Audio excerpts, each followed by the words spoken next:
ጀምሮ የመፈጸም ማረጋገጫ ቃልን በተግባር ማሳያ ያደፈን የማንጻት የጎበጠን የማቅናት ባለታሪክ የሆነውን ህዝብ የሚገባውን እንዲኖር የማድረግ ማረጋገጫ ሆኗል። የአዲስ አበባ የኮሪደር ልማት የነገውን ትውልድ ሸክም ለማቅለል ዛሬ ላይ እየተተጋ ይገኛል። የሁለተኛው ዙር የኮሪደር ልማት አካል የሆነው የካሳንቺስ ሜክሲኮ ለጋር ቸርችል እስጢፋኖስ 4 ኪሎ ኮሪደር ልማትና መልሶ ማልማት በተቀመጠለት ጊዜ ተመርቆ ለአገልግሎት ክፍት መደረጉ ቃልን በተግባር ማሳያ ተደርጎ የሚወሰድ አፈጻጸም ይሆናል። ካሳንቺስ ዛሬ ሌላ ገጽታን እንድትላበስ አድርጓል። የኮሪደር ልማት ካሳንቺስን መልሶ ለማልማት ሲታሰብ ሰው ተኮር በሆነ መልኩ እንዲለማ ማድረግ ዋናው ተግባር መሆኑን ከንቲባ አዳነች አቤቤ ይናገራሉ።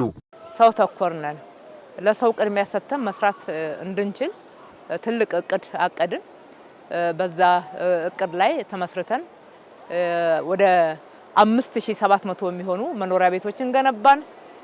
ወደ 1500 የሚሆኑ መጠለያ ቤቶችን ምንም ቤት ላልነበራቸው ሰውን ተጠግተው ይኖሩ የነበሩ በተለያየ በረንዳ ላይ ያድሩ የነበሩ ተለጣፊ ቤቶችም ጣራ ውስጥም ቆጥ ላይ ይኖሩ የነበሩ ነዋሪዎች ያሉበት እጅግ በጣም እውነቱን ለመናገር አሳዛኝ የሆነ አኗኗር ነገር ግን ደግሞ ያንን አኗኗር ለረጅም ዘመን ተላምደውት ይኖሩበት የነበረው ነው። ለነሱ መጠለያዎች ገነባን። ወደ 5700 የሚሆኑ መኖሪያ ቤቶችን ሁሉንም አይነት መሰረተ ልማትን እንደማሳያ ገላንጉራ ላይ አቃቂ ላይ እንዲሁም ደግሞ አራብሳ አካባቢ እንዳያችሁት ያንን መንደር መስርተን ህዝባችንን ነው ከዚህ ያነሳ ነው አሸጋገርን ወደ አዲሱ መንደር በከተማ ጽንሰ ሐሳብ የተገነባ ነው። ኔበርሁድ የሚባለው የጋራ መጠቀሚያ ስፍራዎች ያሉት ነው። ይህንን ካደረግን በኋላ አካባቢውን ማጽዳት ማንሳት ትልቅ ስራ ነበረ።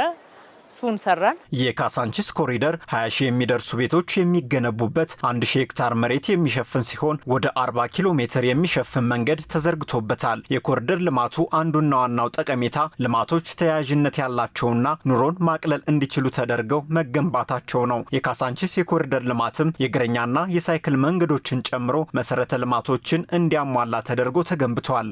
ካዛንቺስን ደግሞ እንደምናየው መንገዱ ኔትወርክ ሆኗል። በሁሉም አቅጣጫ ካዛንቺስ መጥቶ ስለ ኮኔክቲቪቲ የማይገባው ሰው አለ ብዬ አላስብም። ክቡር ጠቅላይ ሚኒስትራችን ብዙ ጊዜ ፕሮጀክቶቻችን እናገናኝ፣ እርስ በርሳቸው የተናበቡ ይሁኑ፣ ለውጤታማነት ቀልጣፋ አገልግሎትን ለማምጣት የሚያስችሉ ይሁኑ የሚለውን ጽንሰ ሐሳብ በተሟላ ሁኔታ ካዛንቺስ ላይ መተግበር ችለናል። እግረ መንገዳችን ደግሞ ወደ እነኚህን 40 ኪሎ ሜትር መንገድ ስንገነባ መልሰን ስናድስ በርካታ መሰረተ ልማቶች የእግረኛ መንገዱን ካየነው ወደ 81 ኪሎ ሜትር የሚሸፍን ነው። የሳይክል መንገዱ ወደ 20.7 ኪሎ ሜትር የሚሸፍን ነው። ወደ 15 የሚደርሱ የህፃናት መጫወቻ ስፍራዎችን ገንብተናል። እሱም ብቻ አይደለም፣ በተጨማሪ ፓርኪንግ ነው ትልቁ አዲስ አበባ ላይ መንገድ የሚያጣበበውና የመንገድ ደህንነትን የሚጎዳው 40 ያክል ፓርኪንጎችና ተርሚናሎችን በዚሁ በካዛንቺስ ኮሪደር ላይ መገንባት ችለናል። ካሳንቺስ የነበራትን የንግድ እንቅስቃሴ መልሶ በማልማት ዘመናዊ የሆኑ ሱቆችን በመገንባት በፍትሐዊነት ለነባር ባለይዞታዎችና ማህበራዊ ኃላፊነትን ከመወጣት አኳያ ትውልድ መልሶ ለሚድንበት ለሴቶች የተሃድሶና የክህሎት ማሰልጠኛ ተቋም መሰጠቱን ከንቲባ አዳነች አቤቤ ገልጸዋል። ካዛንቺስ ምንም እንኳን የደቀቀ መኖሪያ ቤት አካባቢና መሰረተ ልማት ቢኖራትም መንገድ ዳር ላይ ደግሞ ጥሩ ቢዝነስ አለ። በኮንቴነርም በተለያየ በዛው በደሳሳ ቤት አንዳንዱም ደግሞ ደህና ሻል ያለ ሆነው ንግድ ቤቶች አሉ እንደምናየው። እነኛ ንግድ ቤቶች እንዴት አድርገን ካዛንቺስ ላይ እንመልሳቸው የሚለውን አሰብን። ስናስብ እዚህ አካባቢ 105 ሱቆችን ገነባን ማለት ነው። እነኚህ 105 ሱቆች ውስጥ አብዛኛው ወደ 75 እጅ የሚሆኑት ቀድሞ ካዛንቺስ ይኖሩ የነበሩ ነዋሪዎች እና እዚህ አካባቢ ይነግዱ የነበሩ የገቡበት ነው። ሌላውን ወደ 10 እጅ የሚሆነውን ደግሞ ለነገዋ ልጆች ነገዋ የታድሶና የክህሎት ማሰልጠኛ ተቋማችን ሴቶችን ከአዲስ አበባ ጎዳናዎች ከከፋ ኑሮ ውስጥ አስወጥቶ አሰልጥኖ ያበቃ ስለሆነ እንደ አንድ ማሳያ እዚህ ከሴቶች አደባባይ ጋር አያይዘን እነሱንም የስራ እድል የፈጠርንበት በርግጥ ሰው የሚሸት ብቻ ሳይሆን ሰው ማዕከል ያደረገ ለሰው ትልቅ ፋይዳ ያለው ስራ የተሰራበት ነው። የሴቶች አደባባይ ሴቶች ለቤተሰብ ለማህበረሰብና ለሀገር ያደረጉትን የሚያሳይ ተደርጎ መሰራቱን ከንቲባ አዳነች አቤቤ ተናግረዋል። ይህ መሆኑ ደግሞ ኢትዮጵያ ለእኩልነትና ለፍትሃዊ ተጠቃሚነት መረጋገጥ የምታደርገውን ጥረት የሚያሳይ ነው ብለዋል ከንቲባ አዳነች አቤቤ።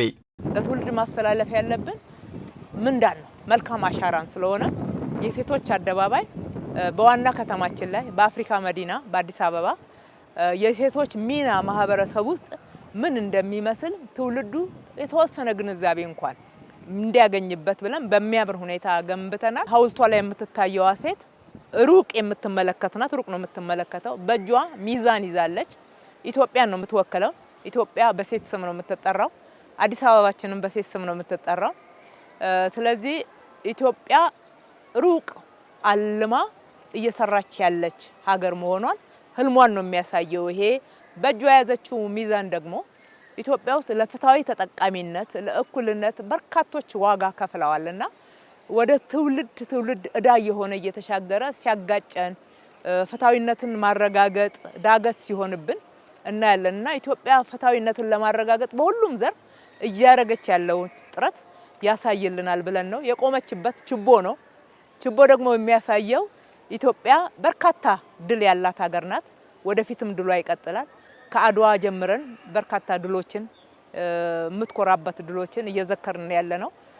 ኢትዮጵያ የቆመችው እዛ ድል ላይ ነው። ከቧት ያለው የጽጌረዳ አበባ ነው። ይሄ ጽጌረዳ አበባ አዲስ አበባን ይወክላል። አዲስ አበባ ስለምንል ኢትዮጵያ የቆመችበት ይሄ አበባው ላይ ደግሞ ሴቶች ከእንጨት ለቀማ በእጃቸው ወፍጮ ከመፍጨት ሙቀጫ ከመውቀጥ ልጅ ወልዶ ጸንሶ አሳድጎ ቀርጾ ሰው ከማድረግ ጀምሮ እስከ ትልልቅ ኃላፊነት ትልልቅ የቢዝነስ ኃላፊነት የሀገር መሪነት በርካታ የእምነት በሁሉም ዘርፍ ሴቶች ያላቸውን ትልቅ ጥበብና ሚና ያሳይልናል። ኢትዮጵያ በነኚህ እጆች ጭምር ተሰርታ የቆመች ትልቅ ሚና ያላቸው አጽንተው ያቆሟት እንደሆኑ የሚያሳይልን ነው። ካዛንቺስ አዲስ አበባን እንደ ስሟ ውብ አበባ እናደርጋታለን የሚለውን ቃላችንን እንደገና በተግባር ያዋልንበት ነው። እየሰራን ያለ ነው። ለጋራ ጥቅማችን ነው። ብዙዎች ተሳትፈውበታል። የካዛንቺስ የኮሪደር ልማት ለመቶ ሺዎች የስራ ዕድል የፈጠረ መሆኑን የገለጹት ከንቲባ አዳነች አቤቤ የስራ ባህልን በመቀየር ለበርካቶች ተጠቃሚነት መሰረት የጣለ መሆኑን ጠቅሰው በዚህ ስራ ለተባበሩ ሁሉ ምስጋና አቅርበዋል። ያስተባበሩትን በዚህ ውስጥ የተሳተፉትን ሁሉ እጅግ አድርጌ ማመስገን እወዳለሁኝ። ከሁሉ በላይ ክቡር ጠቅላይ ሚኒስትራችንንም ደግሞ በጣም አመሰግናለሁ። ምክንያቱም እንደዚህ አይነት ሀሳብ ስናመጣ እሳቸውም ደግሞ ሀሳብ አፍልቀው ሲሰጡን በሚገርም ሁኔታ ያ ሀሳብ በተሟላ ሁኔታ ስለመተግበሩ ይከታተላሉ፣ ሀሳብ ይሰጡናል፣ ይደግፉናል፣ ያበረታቱናል። ይሄ ለኛ ትልቅ አቅም ነው። ስለዚህ በአጠቃላይ በብዙ መንገድ ስኬታማ የሆነ ስራ ሰርቷል። ሌሎች ኮሪደሮችም እየደረሱ ነው። ለህዝባችን ቃላችንን በተግባር እንሆያለን፣ እንቀጥላለን፣ እንሰራለን፣ አንደክምም፣ አንረካም። በዚህ ገና ነው። እንቀጥላለን፣ እንተባበር። ይኸው ጅማሯችን መልካም ተስፋ መልካም ውጤት አስገኝቶልናል። ውጤቱ ደግሞ የጋራ ነው። ለህዝብ ነው የተሰራው። ህዝብ ነው የሚጠቀምበት። ህዝባችንን እግረ መንገዴን የእናንተ ነው፣ ጠብቁት፣ ተጠቀሙበት፣ ተንከባከቡት ማለት እወዳለሁ።